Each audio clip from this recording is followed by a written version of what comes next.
ರೇಷ್ಮೆ ಕೃಷಿ ಹಾಗೂ ಉದ್ಯಮ ಇಂದು ಅತ್ಯಂತ ಲಾಭದಾಯಕ ಎಂದು ಪರಿಗಣಿತವಾಗಿದೆ. ಭಾರತ ವಿಶ್ವದ 2ನೇ ಅತಿದೊಡ್ಡ ರೇಷ್ಮೆ ಉತ್ಪಾದಕ ರಾಷ್ಟ್ರವಾಗಿದೆ. ಕೋಲಾರ ರೇಷ್ಮೆಯ ತವರೂರು ಅಥವಾ ರೇಷ್ಮೆ ನಗರಿ ಎಂದೇ ಖ್ಯಾತವಾಗಿದೆ.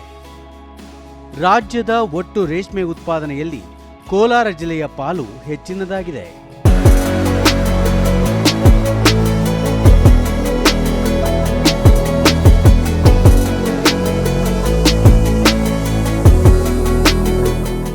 ಕೋಲಾರದ ಚಿಟ್ನಹಳ್ಳಿ ಗ್ರಾಮದ ಪ್ರಗತಿಪರ ರೈತ ನಾಗರಾಜ್ ತಮ್ಮ ಸೀಮಿತ ಕೃಷಿ ಭೂಮಿಯಲ್ಲೇ ರೇಷ್ಮೆ ಸಾಕಾಣಿಕೆ ಮಾಡುತ್ತಿದ್ದಾರೆ. ಇವರು ಉತ್ಪಾದಿಸುವ ರೇಷ್ಮೆ ಗೂಡಿಗೆ ಅಧಿಕ ಲಾಭವೂ ಸಿಗುತ್ತಿದೆ. ಸರ್ಕಾರದ ಎಲ್ಲ ಸವಲತ್ತುಗಳನ್ನು ಪಡೆದು ನಾಗರಾಜ್ ಸ್ವದೇಶಿ ರೇಷ್ಮೆ ತಳಿ ಅಭಿವೃದ್ಧಿಯಲ್ಲಿ ಪ್ರಗತಿ ಸಾಧಿಸಿದ್ದಾರೆ.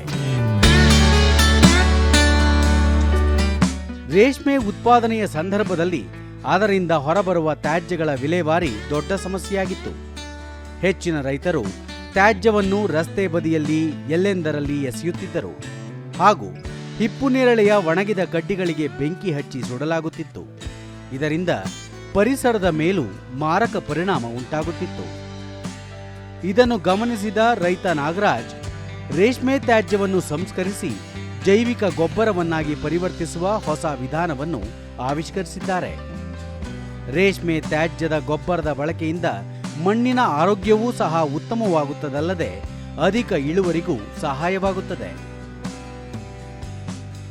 ಹಿಪ್ಪುನೇರಳೆ ಕಡ್ಡಿಗಳನ್ನು ಸಣ್ಣದಾಗಿ ತುಂಡು ಮಾಡಿಕೊಂಡು ಗುಂಡಿಯ ಕೆಳಭಾಗದಲ್ಲಿ ಕಡ್ಡಿಗಳನ್ನು ಹರಡಿ ಅದರ ಮೇಲೆ ರೇಷ್ಮೆ ಹುಳು ಹಾಗೂ ಎಲೆಗಳ ತ್ಯಾಜ್ಯವನ್ನು ಹಾಕಲಾಗುತ್ತದೆ. ಪ್ರತಿ ಪದರದ ಮೇಲೆ ಸಗಣಿ ನೀರನ್ನು ಚಿಮುಕಿಸಬೇಕು.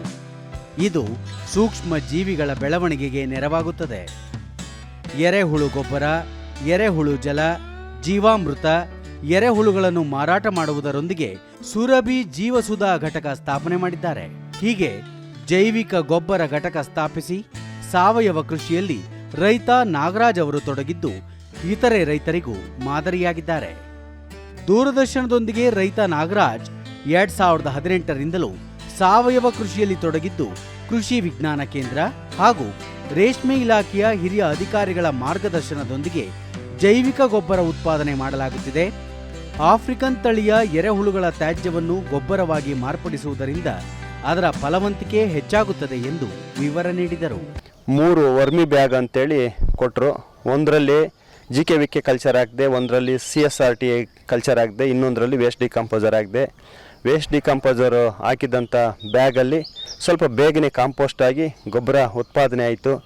ಎರೆಹುಳು ಘಟಕ ಎರೆಹುಳು ಉತ್ಪಾದನೆ ಮಾಡ್ತಾಯಿದ್ದೀನಿ ಮತ್ತು ಎರೆ ಗೊಬ್ಬರ ಮಾಡ್ತಾಯಿದ್ದೀನಿ. ಇದು ನನ್ನ ಹತ್ರ ಇರೋವಂಥ ತಳಿ ಯಾವುದು ಅಂದರೆ ಸೌತ್ ಆಫ್ರಿಕನ್ ಬ್ರೀಡು. ಇದ್ರ ಗುಣ ಏನಂದರೆ ಅತಿ ಹೆಚ್ಚು ಗೊಬ್ಬರ ಮಾಡೋದೇ ಇದ್ರ ಗುಣ. ನಾಗರಾಜ್ ಅವರ ಪುತ್ರ ಅಭಿಜಿತ್ ತಮ್ಮ ಸಾವಯವ ಕೃಷಿ ವಿಧಾನದ ಬಗ್ಗೆ ತಿಳಿದುಕೊಳ್ಳಲು ಸುತ್ತಮುತ್ತಲಿನ ಪ್ರದೇಶದ ರೈತರು ಆಸಕ್ತಿ ತೋರುತ್ತಿದ್ದಾರೆ. ಬಹಳಷ್ಟು ಮಂದಿ ಈಗಾಗಲೇ ಸಾವಯವ ಕೃಷಿಗೆ ಪರಿವರ್ತನೆಗೊಂಡಿದ್ದಾರೆ ಎಂದು ಮಾಹಿತಿ ನೀಡಿದರು. ಎರೆಹುಳು ಮಾಡ್ತಿದ್ವಿ, ಜೊತೆಗೆ ಜೀವಾಮೃತ ಎಲ್ಲ ಮಾಡ್ತಿದ್ವಿ. ನಮ್ಮ ಮನೆ ಹತ್ರ ಸುಮಾರು ಜನ ಬಂದು ಹೋಗ್ತಿದ್ರು ನಮ್ಮ ತಂದೆಯವರು ಏನು ಮಾಡ್ತಿದ್ದಾರೆ ಅಂತ ನೋಡೋದಕ್ಕೆ.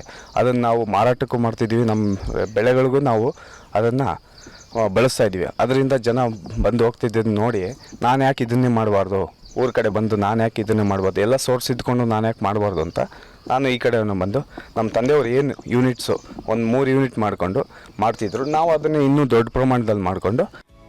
ಜಿಲ್ಲಾಧಿಕಾರಿ ಡಾಕ್ಟರ್ MR ರವಿ ರೈತರು ಸಾಂಪ್ರದಾಯಿಕ ಮತ್ತು ಪಾರಂಪರಿಕ ಕೃಷಿ ವಿಧಾನಗಳನ್ನು ಮುಂದುವರಿಸಲು ಜಾಗೃತಿ ಕಾರ್ಯಕ್ರಮಗಳನ್ನು ಹಮ್ಮಿಕೊಳ್ಳಲಾಗುತ್ತಿದೆ. ಪ್ರಗತಿಪರ ರೈತರ ಮೂಲಕ ಸಾವಯವ ಕೃಷಿ ವಿಧಾನದ ಬಗ್ಗೆ ಅರಿವು ಮೂಡಿಸಲಾಗುತ್ತಿದೆ. ಭೂಮಿಯ ಫಲವತ್ತತೆಯನ್ನು ಶಾಶ್ವತವಾಗಿ ಕಾಪಾಡಿಕೊಳ್ಳುವ ನಿಟ್ಟಿನಲ್ಲಿ ಜೈವಿಕ ಗೊಬ್ಬರಗಳ ಬಳಕೆಗೆ ಉತ್ತೇಜನ ನೀಡಲಾಗುತ್ತಿದೆ ಎಂದರು. ಬಯೋ ಫರ್ಟಿಲೈಸರ್ಸ್ ಅಂತ ಹೇಳ್ತೀವಿ, ಜೀವಾಮೃತ ಆಗ್ಬೋದು, ಮೀನಾಮೃತ ಆಗ್ಬೋದು. ಇಂತಹ ಒಂದು ನಮ್ಮ ಕೈನಲ್ಲೇ ಇರುವಂಥ ಮತ್ತು ಭೂಮಿಯ ಫಲವತ್ತತೆಯನ್ನು ಶಾಶ್ವತವಾಗಿ ಹಿಡಿದಿಟ್ಟುಕೊಳ್ಳುವಂತಹ ಅಂತಹ ಕ್ರಮಗಳನ್ನು, ಅಂತಹ ಒಂದು ಜೈವಿಕ ಗೊಬ್ಬರಗಳನ್ನು ಉಪಯೋಗಿಸೋದಕ್ಕೆ ನಮ್ಮ ಕೃಷಿ ಇಲಾಖೆ ವತಿಯಿಂದ ಮತ್ತು ಪ್ರಗತಿಪರ ರೈತರ ಸಹಕಾರದಿಂದ ನಾವು ಹೆಚ್ಚು ಜಾಗೃತಿ ಕಾರ್ಯಕ್ರಮಗಳನ್ನು ಮಾಡ್ತಾ ಇದ್ದೀವಿ.